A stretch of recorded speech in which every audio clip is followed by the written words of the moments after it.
Hello বন্ধুরা, কেমন আছো? Good morning. আমি নন্দিতা সাহা আবার একটি ব্লগ নিয়েছি। আশা করি তোমরা সবাই খুব ভালো আছো। আমি খুব ভালো আছি। আর এখন প্রায় বাজে 9:30। সকাল থেকে উঠে দেখতেই পাচ্ছ রান্নাঘরে ঝাড়াঝুড়ি চলছে, কারণ প্রচণ্ড এক সপ্তাহ পর পর ঘরগুলো ঝাড়া হয় আর প্রচণ্ড ধুলো হয়।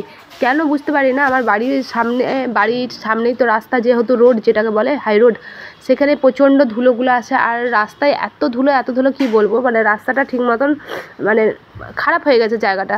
সেই রাস্তাটা খারাপ হওয়ার পর থেকে এত ধুলো হয়, রাস্তাটা বাগানোর কোনো নামগন্ধই নেই। আর তার জন্য এত ধুলো, আর আমাকে ঝেড়ে মরতে হয়। যাই হোক, অনেক দিন, প্রায় 1 বছরই হবে, বছরখানেক হবে ভিডিও দিতে পারছি না, কারণ আমার মানে ভিডিওটা করার মতন সেরকম পজিশন নেই, কারণ ফোনের ব্যাক ক্যামেরাটা পুরোটা খারাপ হয়ে গেছিলো, তার জন্যে। আর সে মতন টুকিটাকি ভিডিও দিচ্ছি। আর আমার গলার ভয়েসটা কেমন লাগে সেটা সবাই জানিও। আর আমার চ্যানেলের যারা সদস্য ছিলে তারা কেমন আছো সবাই? আশা করি তোমরা সবাই খুব ভালো আছো, সুস্থ আছো।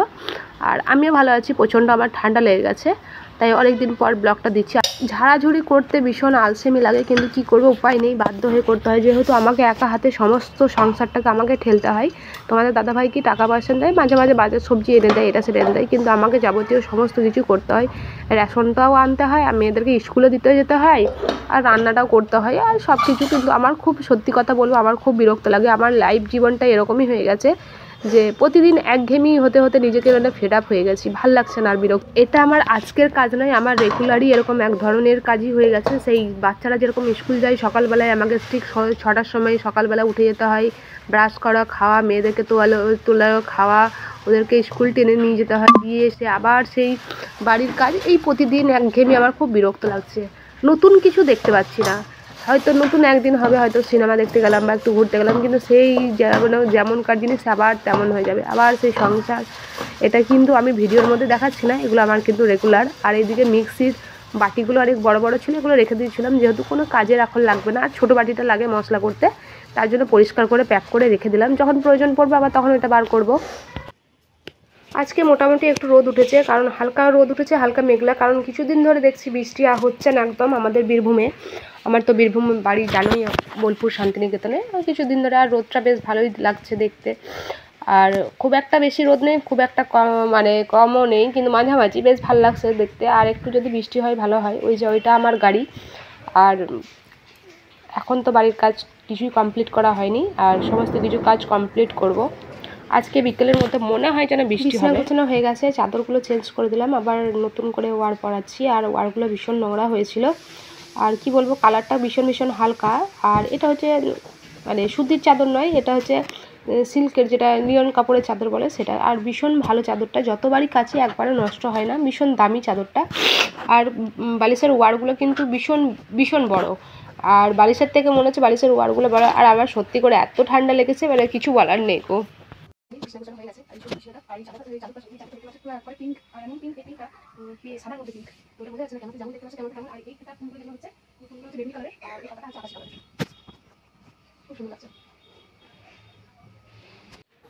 চাদর, বিছানা, সমস্ত কিছু একদম গুছিয়ে ঝাড় দিয়ে কমপ্লিট করে এসেছি। ঝাড়ুটা দেখালাম না, ভিডিওটা অনেকটাই বড় হয়ে যাবে। আর আমি চাইছি না বেশি বড় হোক, ছোটো হোক। আর রান্নাঘরে আমার কটা বাসন ছিল, বাসনগুলো মেজে নিয়ে মেয়ে এসে টিউশনি থেকে, মেয়ে বলছে যে কথা বলছে কি রান্না করলে, কি টিফিন খাবো, মুড়ি খাবার।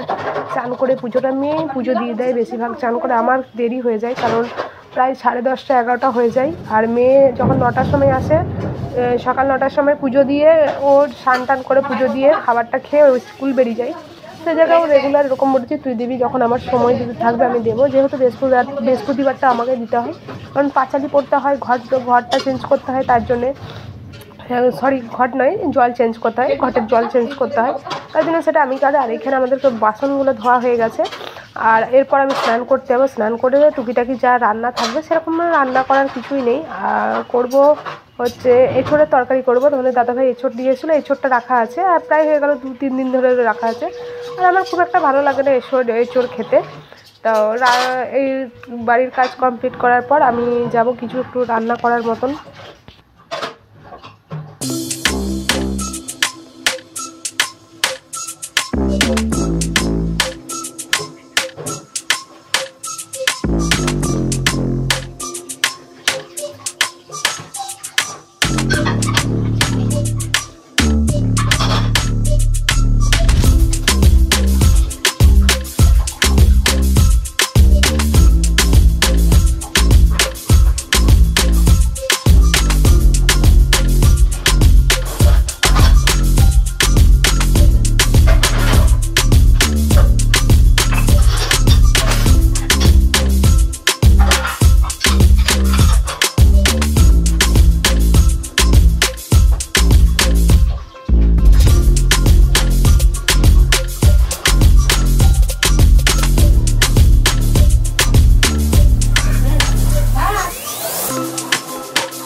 স্নান করে একবারে আমি চলে এসেছি। আর স্নান করে এসে এখানে ফ্রিজ থেকে বার করেছি লাড্ডু খেতে মন করলো। আর এটা মতিচুরের লাড্ডু হালদিরামের।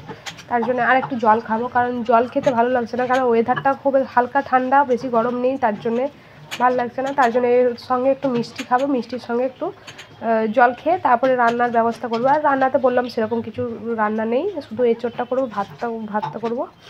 আর খানিকটুকু তরকারি আছে ফ্রিজে, ওগুলো রাখা আছে।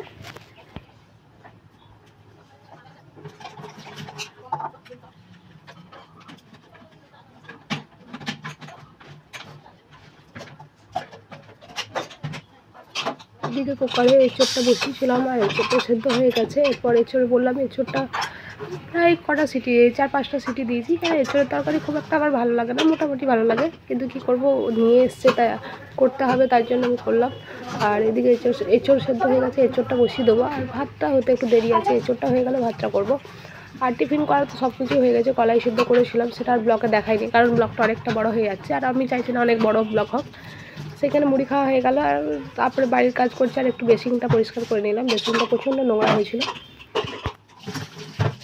কড়াই বসিয়ে ফেলেছি, আর কড়াইয়ের মধ্যে চিকচিকির মধ্যে 5 ফোড়ন আছে। 5 ফোড়ন অনেকটা কেনা হয়েছিল, আর 5 ফোড়নটা কৌটোর মধ্যে ঢালা হয়নি, কারণ কৌটোগুলো অনেক কী বলবো, নোংরা ছিলাম না, তার জন্য কৌটোগুলো ঢালা হয়নি। আর চিকচিকির মধ্যে 5 ফোড়ন ছিল, 5 ফোড়ন দিয়ে দিলাম, তেল দিয়ে দিলাম। 5 ফোড়নটা আগে দিলাম, ভালো করে একটু ফুটে যাবে, তার জন্য দিলাম। আর এদিকে তো দেখতেই পাচ্ছি, এখন করবো এঁচোড়টা করা হয়ে গেল। সেরকম বললাম তো কিছু রান্না নেই। এদিকে তারপরে ভাতটা বসাবো।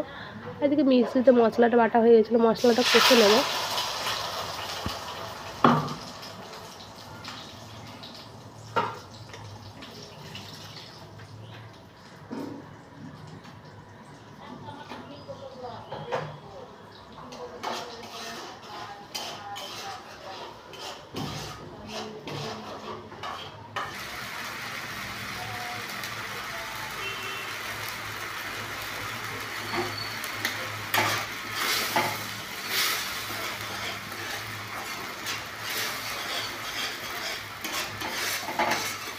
মশলাটা কষা হয়ে গেছে, এবারে এঁচোড়টা দিয়ে দেবো, কারণ এঁচোড়টা তো সেদ্ধ হয়ে গেছিলো।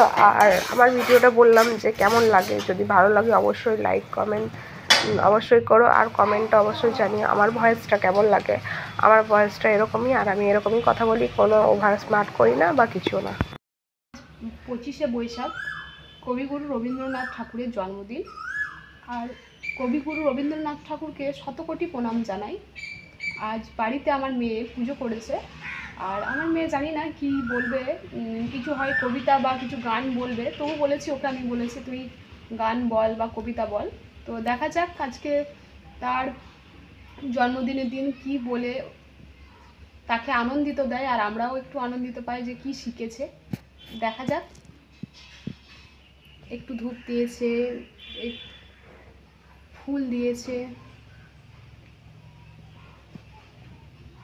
তোমায় জানাই কোটি কোটি প্রণাম, শত কোটি